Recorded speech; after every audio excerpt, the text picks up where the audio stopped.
여러분 안녕하십니까? 최근 일주일 동안 도내에서 발생한 코로나19 확진자가 하루 평균 134.6명을 기록하며 확산세가 줄지 않고 있습니다. 최근 일주일 동안 강원도의 확진자는 942명으로 주말인 어제도 123명의 확진자가 나왔고 오늘도 오후 6시 기준 확진자는 98명입니다. 지역별로는 홍천 19명, 원주 18명, 춘천 17명, 강릉 11명, 속초 10명 등이며 강원 지역 누적 확진자는 1,262명입니다. 국민의힘 윤석열 대통령 후보가 어제 강원도를 찾았습니다. 강릉과 속초에 이어 춘천에서는 강원 선대위 출범식에 참석해 정권 교체를 위한 지지를 호소했습니다. 허주희 기자가 보도합니다. 윤석열 후보가 국민의힘 대선 후보 확정 이후 처음으로 강원도를 찾았습니다. 부패하고 무능한 정권을 반드시 교체하겠다며 강원도 발전을 위한 3가지 공약을 제시했습니다. 우선 토지를 자유롭게 이용할 수 있도록 규제 철폐를 공약했습니다. 또 강원도의 미래 신성장 거점을 구축하고 다른 시도와 연결되는 교통망 확충도 약속했습니다. 강원을 시작으로 전국 선대위도 잇따라 본격적인 가동에 들어갑니다. 승리의 대장정도 강원 선대위 발족을 최초로 하면서 이곳 춘천에서 이제 시작이 됩니다. 이준석 당대표도 동행해 힘을 실었습니다. 이 대표는 한기호 권성동 의원을 가리키며 전 현직 사무총장 모두 강원도 국회의원이어서 강원도 문제에 대해 많은 고민을 하고 있다고 말했습니다. 특히 강원도 현안인 각종 SOC 사업들을 해결하겠다며 압도적인 지지로 윤 후보를 당선시켜달라고 호소했습니다. 동서고속화철도 이것도 지금 단선 추진이 지금 기본 계획인데 저희는 이걸 복선화하는 것까지 검토해가지고 빠르게 추진해야 된다. 강원 선대위 출범식에는 중앙선대위에서 핵심 역할을 하고 있는 도내 의원들과 전 현직 지방 의원들도 대거 참석했습니다. 특히 공동선대위원장은 20대 청년과 여성 3명을 전면으로 내세웠습니다. 강원도 도민들의 힘을 합쳐서 22만 과거에 이겼던 표차 이상으로 25만 표 이상으로 반드시 이기겠습니다. 앞서 윤 후보가 방문한 강릉에서도 도착 전부터 수많은 지지자들이 몰렸습니다. 윤 후보는 외가라는 연고와 검사 시절 강릉지청에서 근무한 이력을 밝히며 친근감을 나타냈습니다. 속초에서는 현 정부가 해오던 강원평화자치도가 아닌 경제특별자치도로 바꿔 경제를 살리겠다고 약속했습니다. 윤 후보가 가는 곳마다 많은 시민들이 몰려와 사진 촬영을 요청하기도 했습니다. 윤 후보는 도내 18개 시군 번영회장 간담회를 끝으로 1박 2일의 일정을 마무리했습니다. 윤석열 후보는 내년 대선에 이어 지방선거까지 보수 표심이 강했던 강원도의 민심을 다시 찾아오겠다고 각오를 밝혔습니다. MBC 뉴스 허주입니다. 윤석열 후보의 강원도 방문 마지막 일정이었던 어제 도내 18개 시군 번영회장과의 간담회 행사가 끝난 뒤 일부 참석자가 회원들에게 발언권이 주어지지 않았다며 불만을 표출해 논란이 일고 있습니다. 이에 대해 민주당 도당은 윤 후보가 정책 제안을 문서로 받고 기념사진만 찍고 자리를 떠났다며 사과를 요구한 반면 국민의힘 도당은 해당 사안은 사전에 20여 분으로 조율된 행사 이후 후보자가 떠난 뒤 발생한 사태라며 선을 긋는 모습입니다. 한편 강원도 번영회 연합회는 소란을 피운 사람은 번영회와 무관하다며 경찰 수사를 의뢰하는 등 법적 조치를 하겠다고 밝혔습니다. 강원FC가 K리그 승강 플레이오프에서 대전의 4대1 역전승을 거두며 1부 리그 잔류에 성공했습니다.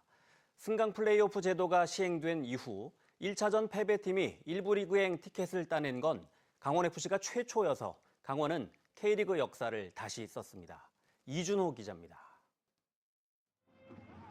지난 1차전에서 0대1로 패배한 강원은 경기 시작부터 공세를 퍼부었지만 대전의 수비에 번번이 막혔습니다.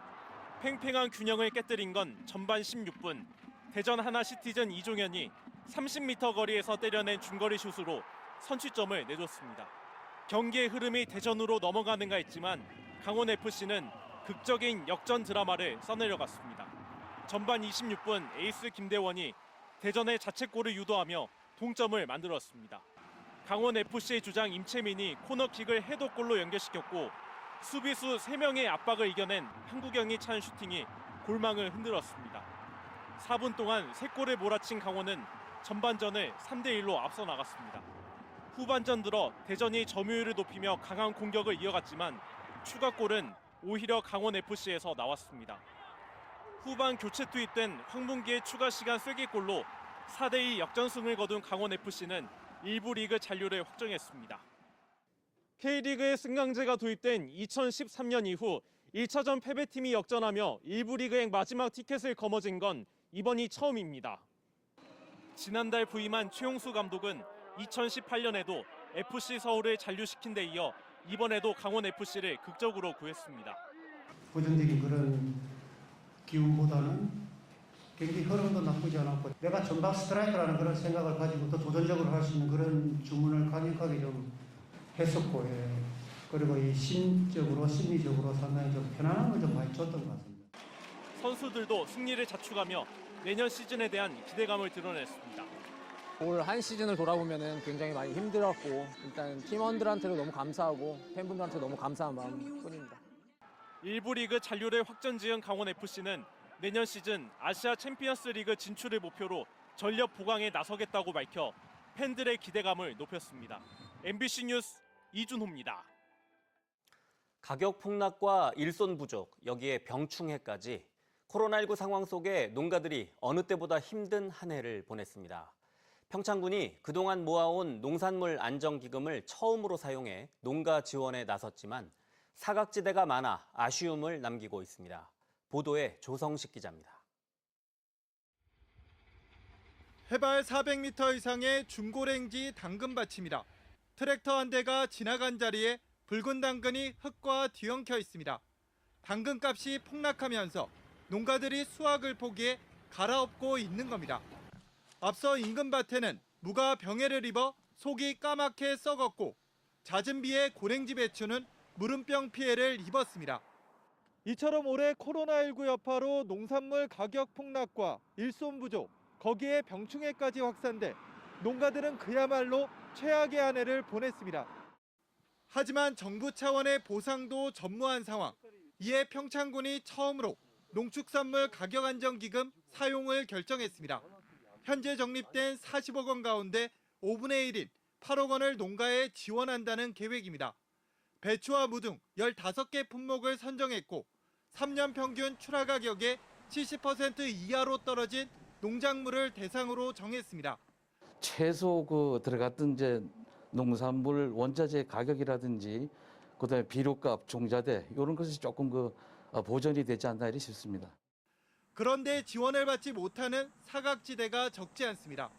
농협을 통하지 않고 중간 상인과의 이른바 밭대기 거래는 인정되지 않습니다. 또 병충해로 상품 가치가 없거나 아예 수확을 포기한 농작물도 지원 근거가 없다는 이유로 제외됩니다. 농산물을 생산을 했지만은 소비가 아주 되지 않아가지고 농민의 그 아픔을 좀 조금이라도 헤아려 주셨으면 전혀 그런 것이 지금 안 하고 있어서 좀 많이 아쉽습니다. 이번 가격 안정기금은 12월 1일부터 신청을 받아 이르면 내년 2월쯤 농가에 지급될 예정입니다. 전례 없이 많은 품목을 한 번에 지원해 폭넓은 혜택을 기대하고 있지만 자치단체의 노력만으로 깊어진 농가의 시름을 덜어주기는 다소 힘겹게 느껴집니다. MBC 뉴스 조성식입니다. 12세에서 17세까지 청소년들의 백신 접종률을 올리기 위해 정부가 학교로 찾아가는 백신 접종에 나섰지만 강원 지역은 개별 접종 방식이 유지됩니다. 강원도교육청은 학교 단위 접종 수요 조사를 진행한 결과 학교 방문 접종을 원하는 학생은 2,000명 정도에 불과해 정부 계획과는 달리 기존대로 개별 접종 방식을 이어가겠다고 밝혔습니다. 또 12세에서 17세까지의 1차 접종률은 58%로 전체의 절반을 넘겼고 2차 접종률은 42%를 기록하는 등 1, 2차 모두 전국 평균보다 높다고 밝혔습니다. 뉴스를 마칩니다. 고맙습니다.